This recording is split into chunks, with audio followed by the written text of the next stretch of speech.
जय हिंद फ्रेंड्स। आज का हमारा टॉपिक रहेगा एक्सपेक्टोरेंट ड्रग क्या होती है और एंटीटूसिंग एंड म्यूकोलाइटिक ड्रग के बारे में। ठीक है, तो welcome back to my YouTube channel Bhim nursing tutorial.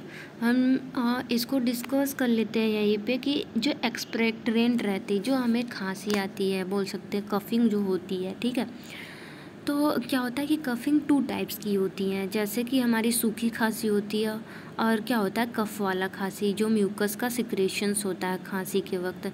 जब हमारी बॉडी जो होता है कि जैसे कि ये हमारा रिस्पायरेटरी सिस्टम हो गया। ठीक है, अब यहाँ पे कोई भी इरिटेंट गया, कोई भी पॉल्यूशंस हो गए, डस्ट हो गए या पॉल्यूटेड धुआं वगैरह हो गया। ठीक है, या उसे जो पर्सन है जिसे कफिंग हो रही है, एलर्जी वगैरह हो गई है। ठीक है, तो उसे खांसी आती है। ठीक है, तो जो होता है कि हमारी जो बॉडी होती है एग्जिस्ट करने की योग्य रहती है कि जो भी फॉरेन पार्टिकल आए उसे तुरंत बाहर निकालें। ठीक है, तो ऐसे क्या होता है कि जैसे हम एज ए एग्ज़ाम्पल, जैसे हम फूड इनटेक करते हैं, बाई चांस क्या हो गया, हमारा ईपीडिडेमिस जो होता है, ईपीडिडेमिस से जो होता है कि वो सेपरेट करता है जो होता है कि हमारा ईसोफेगस और रिस्पायरेटरी जो ट्रैक होती है, ट्रैकिया, उसको सेपरेट करता है। अगर बाई चांस क्या होता है कि ट्रैकिया में फूड चला जाता है तो हमारा जो ट्रैकिया होता है उसको एग्जिस्ट करने लगता है, तुरंत खांसी आती है, तुरंत उसे बाहर करने लगता है, ताकि जो वो ट्रैकिया से लंग्स में ना जाए और इन्फेक्शंस वगैरह प्रॉब्लम क्रिएट ना करे। ठीक है, उसमें बस एयर ही जा सकते हैं, इंजेस्ट हो सकता है। ठीक है, तो वही इसमें भी एकदम सेम थीम है।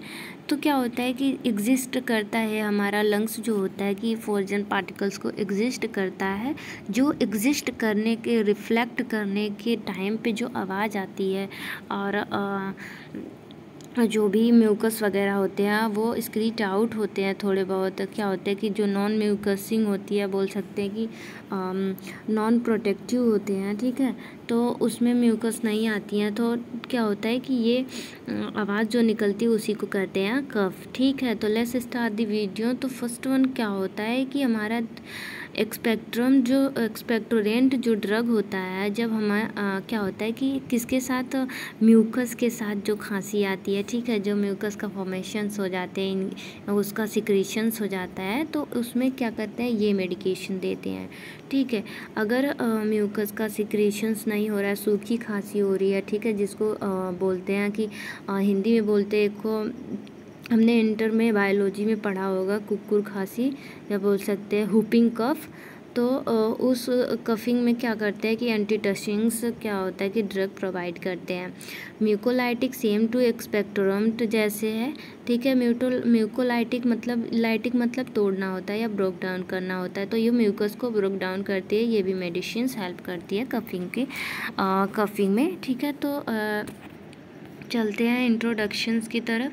तो क्या होता है कि कफ होता क्या है। ठीक है, तो कफ क्या होता है कि जो प्रोटेक्टिव रिफ्लेक्ट होते हैं, जैसे कि हमने बताया, जैसे ये हमारा लंग्स हो गया। ठीक है, हमारा जैसे लंग्स हो गया। ठीक है, हमारा लंग्स क्या करेगा कि इसमें भी प्रोटेक्टिव जो, जैसे कि हमारी बॉडी हो गई। ठीक है, बॉडी में कोई फॉरेन पार्टिकल्स गया तो हमारी एंटीबॉडी तुरंत एक्शन करती है। ठीक है, वैसे ही हमारा लंग्स है, लंग्स में कोई भी पॉल्यूटेंट, कोई भी इरिटेंट, कोई भी फॉरेन पार्टिकल्स जा रहा है तो उसको अपन जो होता है कि रिफ्लेक्ट करती है या बोल सकते हैं सिक्रेट आउट करती है, या वो बाहर की तरफ फेंकती है। जब बाहर की तरफ फेंकती है, जो आवाज़ आती है, ठीक है, जो हमारा वॉइस बॉक्स होता है, ठीक है, उसमें उसके थ्रू क्या होती है कि जो आवाज़ बन के आती है उसी को कहते हैं कफिंग। कफिंग 2 टाइप्स की होती है कि नॉन प्रोटेक्टिव एंड प्रोटेक्टिव कफ। ठीक है, क्या होता है कि जो नॉन प्रोटेक्टिव कफ होती हैं, ठीक है, जो नॉन प्रोटेक्टिव कफ होती हैं उसमें क्या होता है कि सूखी खांसी आती है, उसमें म्यूकस नहीं होता है, उसमें जो गला होता है वो गड़ता है और पेन होता है। ठीक है, और जो होता है कि इसमें चेस्ट पेन वगैरह भी होती है और इरिटेटिंग कफ होता है इसमें। ठीक है, और प्रोटेक्टिव जो कफ होता है, ठीक है, उसमें म्यूकस का फॉर्मेशंस होता है। ठीक है, उसमें म्यूकस का फॉर्मेशंस होता है और ये क्या करती है कि इसलिए प्रोटेक्टिव बोला गया है कि ये जो होती है कि पूरे जो एरिया होती है, एयर वे होती है, उसको प्रोटेक्ट कर लेती है पूरा, मतलब प्रोटेक्ट मतलब छेक लेती है। ठीक है, जो एयर पासेस है उसको नैरो कर देती है। ठीक है, अब क्या होता है कि कैसे खांसी है, तो हमारा जो ये एरिया है, ठीक है, इस पर 2 रिसेप्टर प्रेजेंट होते हैं। फर्स्ट वन रिसेप्टर होता है हिस्टामाइन, ठीक है। हिस्टामाइन रिसेप्टर आपको सबको पहले ही हमने बता दिया है। जो हिस्टामाइन रिसेप्टर होता है, अगर फॉरेन पार्टिकल फॉरेन पार्टिकल्स है तो उससे बाइंड करके एलर्जी कॉज करके कफ करेगी, ठीक है। और नेक्स्ट वन होता है हमारा, क्या होता है कि और एक और रिसेप्टर होता है कीमो रिसेप्टर, ठीक है। कीमो रिसेप्टर्स भी क्या करती है कि जो भी ये जो एलर्जन है या फॉरेन पार्टिकल्स है उनसे बाइंड करके ये सिग्नल प्रोवाइड करती है। किसको सिग्नल प्रोवाइड करती है? तो हमारी ब्रेन को। अब जो हमारा ब्रेन होता है, ब्रेन में क्या होता है कि एक पार्ट होता है मेडुलरी ऑब्लंगाटा। मेडुलरी ऑब्लंगाटा को जब सिग्नल्स प्रोवाइड करेगी तो क्या होगा कि वो कफिंग स्टार्ट करेगा। जैसे कि फॉर एग्जाम्पल्स ये हमारा रिस्पायरेटरी पाथवे है, ठीक है। यहाँ पे रिसेप्टर्स हो गए, जैसे हिस्टामाइन हो गया, कीमो रिसेप्टर्स हो गए, ठीक है। फॉरेन पार्टिकल्स यहाँ से आ गया, ठीक है, इस पे बैठ गया फॉरेन पार्टिकल्स, ठीक है। तो ये स्टिमुलेट होंगी, ठीक है। ये जो रिसेप्टर होंगी ये स्टिमुलेट होके ये अपना सिग्नल किसको देंगी? ब्रेन को, ठीक है, ब्रेन को दे रही हैं। ब्रेन क्या करेगा कि इस फॉरेन पार्टिकल्स को कहेगा निकालो और बाहर फेंको, ठीक है। स्टिमुलेट करेगा, कैसे ही प्रोटेक्ट करें और फेंकें और बाहर निकालें, ठीक है। तो ये मेडुलरी ऑब्लंगाटा को सिग्नल देगा, ठीक है। ये मेडुलरी ऑब्लंगाटा हो गया, ठीक है, हमारे ब्रेन का पार्ट है, निचली हिस्सा का पार्ट होता है मेडुलरी ऑब्लंगाटा। तो क्या होता है कि ये उसको मेडिएट करेगा कि तुम जाओ और कफिंग करो, कैसे भी करके उस फॉरेन पार्टिकल्स को निकालो। ये आके यहाँ पे बाइंड हो गए हैं तो कुछ तो रिएक्शन फील करेंगे, ठीक है। यहाँ पे जो मसल्स रिसेप्टर्स हो गए हैं वो तो जाके सिग्नल पहुँचा रहे हैं। ये बाइंड करके तब तक एलर्जी क्या करेंगे? म्यूकस का फॉर्मेशन करेंगे, वहाँ पे इरिटेंट वो करेंगे, ठीक है, और पेन करेंगे, इरिटेंट वहाँ पे पैदा करेंगे, ठीक है, और म्यूकस का फॉर्मेशन कर देंगे और मेडुलरी ऑब्लंगाटा आएगा। फिर यहाँ पे हुफिंग स्टार्ट हो जाएगी, कफिंग स्टार्ट होगा, खांसी स्टार्ट होगी। तो जो म्यूकस वगैरह बना होगा वो एग्जिस्ट होगा नहीं, ये ज़्यादा भारी पड़ जाएंगे इस पर। तो क्या होगा कि कितना भी कफ आएगा तो ये ट्रीट नहीं होंगे। तब हम क्या मेडिसिन्स प्रोवाइड करते हैं इस कंडीशंस पे? हम ये 3 मेडिसिन प्रोवाइड करते हैं। एक्सपेक्टोरेंट मेडिसिन्स जो होती हैं वो प्रोवाइड करते हैं। अगर म्यूकस का फॉर्मेशन हो रहा है तो एक्सपेक्टोरेंट प्रोवाइड करेंगे, और जो होता है कि सूखी खांसी आ रही है तो एंटीटोसिंग ड्रग प्रोवाइड करेंगे। हाँ, अगर ये क्या होता है कि लॉन्ग टाइम तक खांसी होती है, कुछ शॉर्ट टाइम तक होती है, तो ये जो मेडिसिन्स होती हैं जो शॉर्ट टाइम्स तक मेडिसिन ये खांसी आती है, जैसे कि कोई एलर्जी की वजह से खांसी आ रही, ठीक है, फीवर की वजह से, कोल्ड का मौसम चेंज की वजह से खांसी आती है, और कोई भी हमें किसी भी चीज़ से कोई फॉरेन पार्टिकल्स चले गए हैं, जैसे फूस वगैरह चले गए हैं, उसकी वजह से खांसी आती है। तो बहुत से कारण होते हैं छोटे छोटे खांसी आने की। और जो होता है कि ये अक्यूट में आएगा, ठीक है। क्रोनिक खांसी जो होती है, कफिंग जो होता है, जैसे कि हमें अस्थमा हो गया, कोई पेशेंट को अस्थमा हो गया लॉन्ग टाइम तक, क्या होता है कि वो स्मोकिंग वगैरह कर रहा है, क्या होता है कि पल्मोनरी ट्यूबरकुलोसिस वगैरह हो गया, तो इस कंडीशंस में जो ड्रग होता है वो प्रिस्क्राइब करते हैं, जो डॉक्टर्स होते हैं वो अलग ड्रग प्रिस्क्राइब की जाती है, ठीक है। नेक्स्ट वन देख लेते हैं कि हम क्लासिफिकेशन देख लेते हैं। क्लासिफिकेशन किसकी? ड्रग ऑफ कफ, जो कंट्रोल कफ को कंट्रोल करते हैं वो कौन कौन से ड्रग्स होते हैं, हमने आपको पहले ही बताया था, ठीक है। तो उसको डिटेली डिस्कस करते हैं। तो फर्स्ट वन होता है कि हमारा एक्सपेक्टोरेंट हमने पहले ही बताया था, जब हमें खांसी आ रही है तो उसके साथ जो होता है कि म्यूकस का फॉर्मेशंस होता है, ठीक है। तो म्यूकस का फॉर्मेशन होता है तो उस कंडीशंस में अलग दवा देंगे और नॉन म्यूकस में उस कंडीशंस में अलग दवा देंगे, तो ठीक है। एक्सपेक्टोरेंट हमने जो होता है कि कफिंग में अक्सर क्या होता है कि हम सिरप का यूज करते हैं, ठीक है। और इसमें जो सिरप्स होती हैं, ठीक है, ये अलग अलग सिरप्स आती हैं। एक्सपेक्टोरेंट जो सिरप होती हैं वो म्यूकस के लिए होती हैं, जैसे कि इसमें दिया है ना डबल नेम से, क्या होता है कि म्यूकोकाइनेटिक सिरप जो होती है कि ये क्या होता है कि ड्रग जो होता है कि जो हमारा जैसे कि ये मेडिसिन्स हमने लिया, इसका मैकेनिज्म ऑफ एक्शंस क्या होता है कि मेनली जैसे कि हमारे रिस्पायरेटरी में, ठीक है, हमने ये सिरप ले लिया, ठीक है, ये क्या करेगा कि जो म्यूकस जमा है यहाँ पे, ठीक है, यहाँ पे म्यूकस जो जमा है उसमें क्या करेगा कि इंक्रीज कर देगा, मतलब वाटर को इंक्रीज कर देगा। इसमें जो म्यूकस है वाटर को इंक्रीज करेगा। जब कफिंग होगी तो ये ढीला हो जाएगा, ठीक है, ढीला हो जाएगा जो म्यूकस, तब बाहर सिक्रेट आउट हो जाएगा। ये इसका काम यही होता है। और कंजेशंस को रिलीव करता है। कंजेशंस मीन्स जैसे कि हमें फील होता है कि हमारे गले में कुछ फूल गया है, ठीक है, वहाँ पे म्यूकस का फॉर्मेशन ढेर सारा हो गया है, तो उसको रिलीफ प्रोवाइड करता है। ये मेडिसिन का main of mechanism of actions यही है, और यही फैसिलिटी ये मेडिसिन्स देती हैं, ठीक है। तो इंडिकेशंस क्या क्या होंगे, किस किस पेशेंट्स को हम दे सकते हैं, जैसे कि चेस्ट कंजेशंस। अभी हमने बताया कंजेशन का मीनिंग्स क्या होता है कि हमें फुलनेस होती है कि म्यूकस अभी तक है, तो उससे रिलीव करना। और चेस्ट भारी भारी सा लगेगा, फुलनेस लगेगा, पेन भी होगा कफिंग के टाइम, तो इस कंडीशंस में हम दे सकते हैं।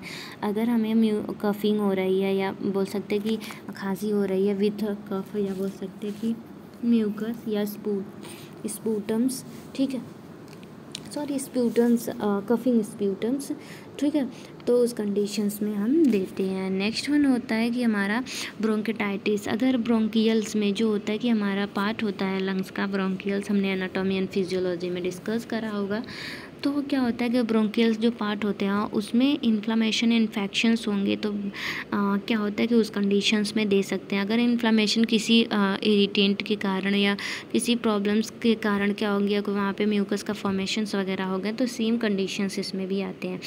सिस्टिक फाइब्रोसिस, ठीक है, सिस्टिक फाइब्रोसिस एक ही है, ठीक है। सिस्टिक फाइब्रोसिस कंडीशंस क्या क्या होते हैं, तो सिस्टिक फाइब्रोसिस कंडीशंस में जो म्यूकस का स्टिफनेस हो जाता है, कड़क हो जाता है, या बोल सकते हैं वहीं पे पकड़ लेता है, निकलता ही नहीं है बाहर, तो उस कंडीशंस में दे सकते हैं। और नेक्स्ट वन होता है कि COPD, chronic obstructions pulmonary disease, या को बोल सकते हैं रिस्पायरेटरी में, जैसे कि एम्फाइजिमा, इन्फाइसिस हो गया है कंडीशंस, या बोल सकते हैं कोई भी ऑब्स्ट्रक्शन हो गया है हमारे रिस्पायरेटरी पल्मोनरी में, तो क्या होता है कि उसमें उस कंडीशंस में ये दे सकते हैं, ठीक है, मेडिसिन्स। और कंट्राइंडिकेशंस क्या क्या होंगे इस मेडिसिन के, तो फर्स्ट वन होता है कि क्रोनिक एलर्जी। तो क्या होता है कि जब क्रोनिक एलर्जी की, जैसे कि हम कोई पेशेंट्स है उसको क्रोनिक एलर्जी है, किससे एलर्जी है, तो डस्ट से, ठीक है, वो डस्ट को इनहेल कर रहा है, उससे क्रोनिक एलर्जी है। तो एलर्जी की वजह से हमने अभी बताया जो एलर्जी रिसेप्टर्स होते हैं वो मेडिएट करते हैं, ठीक है, तो उसकी वजह से क्या होता है कि वहाँ पे म्यूकस क्या होता है कि वो मेडिएट करते हैं, उस कंडीशंस में नहीं देंगे। अगर क्या होता है कि किसी पेशेंट्स को क्या होता है कि एलर्जी होती है लॉन्ग टाइम तक, क्या होता है कि उसको कोई डिजीज़ कंडीशंस हुए रहते हैं एलर्जी की वजह से, तो क्या होता है कि उस कंडीशंस में हम नहीं दे सकते हैं, ये मेडिसिन्स नहीं दे सकते हैं, ठीक है। एलर्जी के अगर क्या होता है कि एलर्जी की वजह से क्या होता है कि सूखी खांसी वगैरह आती है इसमें, तो उस कंडीशंस में नहीं देंगे, वो वाली ड्रग देंगे जो हमारी एंटी टचिंग ड्रग है, ठीक है। ब्रोंकिटाइटिस, अभी ब्रोंकिटाइटिस इस कंडीशंस में इसमें नहीं दिया जाता है। अगर ब्रोंकिटाइटिस अस्थमा है तो उस कंडीशंस में नहीं देंगे, ठीक है। ब्रोंकिटाइटिस इन्फ्लामेशन इन्फेक्शंस उसके साथ अस्थमा है पेशेंट को नहीं दे सकते, ठीक है। GIT गैस्ट्रो इंटेस्टाइनल ट्रैक में डिसऑर्डर्स है, कोई भी डिसऑर्डर्स है, गैस्ट्रो इंटेस्टाइनल प्रॉब्लम है, ठीक है, तो उसमें नहीं दे सकते। जैसे अल्सर्स वगैरह हो गया, जैसे पेप्टिक अल्सर्स वगैरह हो गए, तो उस कंडीशंस में नहीं दे सकते।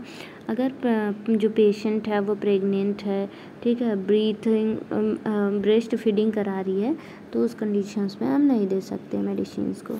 कौन कौन सी मेडिसिन्स आती हैं इसमें, तो उसको देख लेते हैं। तो फर्स्ट वन होता है sodium and potassium citrate. Sodium and potassium citrate जो होती है, ये सिरप जो होती है कि हेल्पफुल होती है वाटर को ऑब्जॉर्ब करने में, जो म्यूकस होता है उसमें वाटरिंग का वॉल्यूम बढ़ा के उसका जो कंटेंट होता है उसको बाहर निकालने में हेल्प करती है। एसिटेट होती है। नेक्स्ट वन मेडिसिन होती है पोटेशियम आयोडीन, ठीक है। और फिर नेक्स्ट वन होती है गोइफेनेसिन, ठीक है। नेक्स्ट देख लेते हैं हम कौन कौन सी मेडिसिन्स होती हैं। तो anti touchings drug, next one classification of anti touching drug.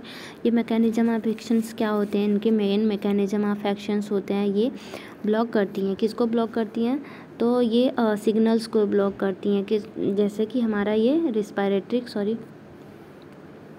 Respiratory track हो गया, ठीक है। हमने बताया था कि इस पे रिसेप्टर प्रेजेंट होते हैं। ये रिसेप्टर क्या करते हैं कि सिग्नल्स देंगे हमारे ब्रेन को देंगे मेडुलरी ऑब्लोंगाटा को, ये सेंट्रल नर्वस सिस्टम को क्या करेंगे, देते हैं मैसेजेस।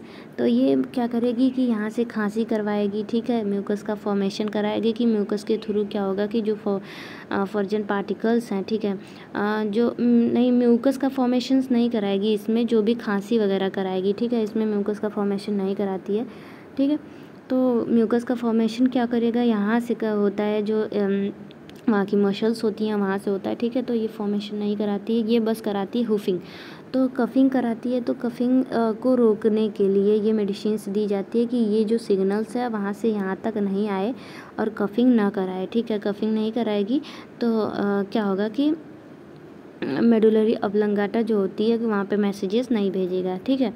फिर जो होता है कि वहाँ पे जब नहीं भेजेगा तो यहाँ पे जो मसल्स जो रिफ्लेक्ट हो रही थी, ठीक है, वहाँ पे कफिंग हो स्टार्ट है, पेशेंट को कंटिन्यूअस इम्पल्सेस जो हो रहे हैं कि इंटरेक्ट कर रहे थे वो क्या होंगे कि स्टॉप हो जाएंगे, कफिंग रुक जाएगी, ठीक है। सूखी खांसी में यही होता है, बस सूखी खांसी ही आ रही है, ठीक है, तो खांसी को ही रोकने के लिए ये मेडिसिन्स दी जाती है, बस क्या करता है सेंट्रल नर्वस सिस्टम को ब्लॉक कर देती है, ठीक है। नेक्स्ट वन होता है कि इसका मेन मैकेनिज्म ऑफ एक्शन यही था जो हमने अभी डिस्कस किया। नेक्स्ट है इंडिकेशन, क्या किस किस पेशेंट को दे सकते हैं हम, ठीक है। तो क्रोनिक कफिंग, अगर उसको क्रोनिक टाइम से लॉन्ग टाइम से ड्राई कफिंग हो रही है तो उसमें दे सकते हैं। पोस्ट ऑपरेटिव पेशेंट ऑपरेशंस के बाद क्या होता है कि उसे ये मेडिसिन्स दी जाती है ताकि उसे कफिंग ना हो और जो ऑपरेशन हुआ उस पर प्रेशर ना पड़े, ठीक है, इसके लिए इसमें दी जाती है, ठीक है। इरिटेंट, अगर कोई भी इरिटेंट की वजह से खांसी आ रही है, ठीक है, जैसे कि हमें पॉल्यूशंस धुआं वगैरह लग गया तो तुरंत खांसी स्टार्ट हो जाती है, उसमें दे सकते हैं। और इन्वायरमेंट के चेंजेस की वजह से इन्वायरमेंट के चेंजेस की वजह से फीवर वगैरह होती है तो खांसी स्टार्ट हो जाती है, सूखी खांसी गड़ने लगता है, ठीक है, हमारा चेस्ट क्या होता है कि पेन होने लगता है, उस कंडीशंस में हम दे सकते हैं। मेडिकेशन साइड इफ़ेक्ट, मेडिकेशन का साइड इफ़ेक्ट है, पेशेंट को सूखी खांसी आ रही है तो उसमें दे सकते हैं। किस किस में नहीं दे सकते हैं तो हम प्रोटेक्टिव कफ या बोल सकते हैं कि प्रोटेक्टिव कफ, जिसमें कफिंग जो होता है कि म्यूकस के साथ कफ आ रहा है तो उसमें नहीं देंगे। उसमें क्या था कि म्यूकस के साथ जो कफ आ रही थी उसमें दे दिया जा रहा था और ड्राई कफ आ रही थी उसमें नहीं दिया जाता है, ठीक है। तो COPD इसमें नहीं देंगे, ठीक है। हेड इंजरी, अगर हेड इंजरी है तब नहीं देंगे। क्यों नहीं देंगे, ताकि जो होता है कि जो मेडिसिन्स होती है सेंट्रल नर्वस सिस्टम को ब्लॉक करती है तो उसमें प्रॉब्लम क्रिएट हो सकते हैं। इंक्रीजिंग इंट्राक्रैनियल्स प्रेशर, अगर हमारा इंट्राक्रैनियल प्रेशर जो हमारा स्पाइन का जो प्रेशर्स होता है उसमें फ्लूइड होती हैं, ठीक है, तो इंट्राक्रैनियल प्रेशर जब बढ़ जाती है तो उसमें उस कंडीशंस में नहीं देते हैं, ठीक है। प्रेगनेंसी के टाइम नहीं देंगे, ब्रेस्ट फीडिंग के टाइम नहीं देंगे, जो भी पेशेंट्स है वो बेबी को ब्रेस्ट फीड करा रही है तो उस कंडीशन में नहीं देंगे। लीवर एंड किडनी डिजीज़ वगैरह हैं तो उस कंडीशंस में हम इस मेडिसिन को नहीं दे रहे हैं। नेक्स्ट वन होता है कि इसका एग्जांपल्स कौन कौन सी मेडिसिन्स इसमें आती हैं। तो फर्स्ट वन होता है कि कोइडीन क्या होता है कि 10 से 15 mg दे सकते हैं, एवरी 6 आवर्स दे सकते हैं। फॉल्कोडीन जो होता है वो भी 10 to 15 mg दे सकते हैं, 2 टाइम देते हैं, सुबह शाम देते हैं 1 डे में, ठीक है। नेक्स्ट वन होता है नोस्कोपिन जो होता है 15 से 13 mg या हो सकता है 15 to 13 mg देते हैं एवरी 6 आवर्स में, ठीक है। डेक्स्ट्रोमेथोफेन जो होता है 10 to 20 mg दे सकते हैं, माइक्रोग्राम्स 3 to 4 टाइम्स दे सकते हैं, जैसे कि सुबह हो गया, दोपहर हो गया और इवनिंग हो गया, रात को हो गया, या बोल सकते हैं हाँ दे सकते हैं, या 4 टाइम्स देंगे तो ऐसे मॉर्निंग टाइम हो गए और आफ्टर टाइम हो गए, ठीक है। फिर उसके बाद इवनिंग टाइम हो गया, फिर नाइट टाइम हो गया, ठीक है। उस कंडीशन 1 डे में दे सकते हैं पेशेंट को, नेक्स्ट वन मेडिसिन्स आते हैं म्यूकोलाइटिक। म्यूकोलाइटिक मेडिसिन्स, इसमें ही नाम में ही ये उसका फंक्शंस है कि ये करती क्या होंगी। जैसे कि हमने पढ़ा था बायोकेमिस्ट्री में म्यूको बोल सकते हैं कि ग्लूकोलाइसिस मतलब ग्लूकोज का ब्रेक डाउन करना। तो ये ऐसे ये भी है म्यूकोलाइटिक लाइटिक मतलब ब्रेक डाउन करना, म्यूको मतलब म्यूकस का, ठीक है, जो म्यूकस है रिस्पायरेटरी के अलग अलग, ठीक है, सराउंड में जो म्यूकस है, ठीक है, उसको क्या कर रही है, उसमें तो विस्कोसिटीज़ को बढ़ा के, ठीक है, उसको उसके वाटर को बढ़ा के इंक्रीज करके उसको निकाल रही थी बाहर, ठीक है। तो इसको क्या करेगी, इसको छोटे छोटे टुकड़ों में तोड़ देगी, ये मेडिसिन्स म्यूकस को तोड़ के बाहर निकालेगी, ठीक है। जैसे कि इसमें दिया है induce thin the copious bronchials secretions and the break in network to the fibres tendency, जो स्टीफनेस हो जाती है इसमें म्यूकस में और जो ज़्यादा फॉर्मेशंस होने लग रहा है उसको क्या करेगी, ब्रोक डाउन करके बाहर निकालेगी कफिंग के थ्रू। तो ये मेडिसिन्स ये फंक्शंस करती है। जैसे कि हमारा जो रिस्पायरेटरी सिस्टम्स हो गया, ठीक है, फिर से समझ लीजिए, उसमें म्यूकस का फॉर्मेशंस हो गया, ठीक है, कफिंग हो रही है, म्यूकस का फॉर्मेशन हो गया, कफिंग उसकी वजह से कफिंग हो रही है, ठीक है, क्योंकि हमारा बॉडी एग्जिस्ट करना जानता है, तो कफिंग हो रही है उसकी वजह से, तो नैरो हो जा रहा है, ठीक है, ये पाथवे जो हो रहा है नैरो हो जा रहा है म्यूकस की वजह से, ठीक है। रिस्पायरेशंस में भी प्रॉब्लम हो रही है, डीप ब्रीथिंग्स वगैरह होना स्टार्ट हो जा रहे हैं, ठीक है, स्टेपनेस हो जा रहा है, यहाँ पे कड़क हो जा रहे हैं, ठीक है, स्टेपनेस हो जा रहा है, म्यूकस निकल नहीं रहा है, ठीक है। तो उसको ये मेडिसिन्स क्या करेंगी, ब्रेक डाउन करके बाहर निकालेंगी। मेन मैकेनिज्म ऑफ एक्शन यही है। इंडिकेशंस क्या क्या होंगे कि किस कंडीशंस में पेशेंट को देना है, तो ये देखिए दोनों कंडीशंस में दे सकते हैं, ठीक है, COPD में दे सकते हैं, हमने पेस्ट वाले में पढ़ा था, सेम लाइक ड्रग यही है, ठीक है, उसका फंक्शंस यही है, बस उसमें क्या कर रही है कि मेडिसिन्स थी वो वाटर को मतलब म्यूकस जो था वाटर को ऑब्जर्व कर रहा था, उसकी सिक्रेशंस को बढ़ा रहा था, फिर उसके बाद आउट कर रहा था, ठीक है। इसमें क्या कर रहा है, उसको ब्लॉक कर दे रहा है, म्यूकस को ब्लॉक कर दे रहा है, ठीक है। नेक्स्ट वन सिस्टिक फाइब्रोसिस, अगर स्टेपनेस हो गया है, म्यूकस का स्टीफनेस हो गया है, वहाँ पे कड़क हो गया है और निकल नहीं रहा है बाहर, तो उस कंडीशंस में दे सकते हैं। ब्रोंकियक्टासिस, अगर ब्रोंकियल्स क्या करते हैं कि बल्ज हो जाते हैं, बोल सकते हैं डैमेज हो जाते हैं कहीं कहीं, तो क्या होता है कि म्यूकस की वजह से या कफिंग की वजह से, प्रेशर पड़ने की वजह से, तो उस कंडीशंस में दे सकते हैं। एक्यूट रिस्पायरेटरी डिस्ट्रेस सिंड्रोम्स वगैरह हो गए हैं, एलर्जीज हो गई हैं, ठीक है, एक्यूट जैसे कि साइन सिम्टम्स में ज़्यादा ग्रुप ऑफ साइन सिम्टम्स, ठीक है, डिस्ट्रेस हो गया तो उस कंडीशंस में दे सकते हैं। क्रोनिक ब्रोंकेटाइटिस, अगर लॉन्ग टाइम तक ब्रोंकेटाइटिस है कंडीशंस में, तो उस कंडीशंस में दे सकते हैं। फॉर एग्जांपल्स ये हैं कि इसमें कौन कौन सी मेडिसिन्स आती है, तो ब्रोमहेक्सिन जो होता है कि 8 to 16 mg देते हैं, थ्राइस डे, मतलब 3 डे देते हैं बस, ठीक है। एम्ब्रोक्सोल क्या होता है कि 15 to 13 mg देते हैं, ये भी थ्राइस डे देते हैं, ठीक है।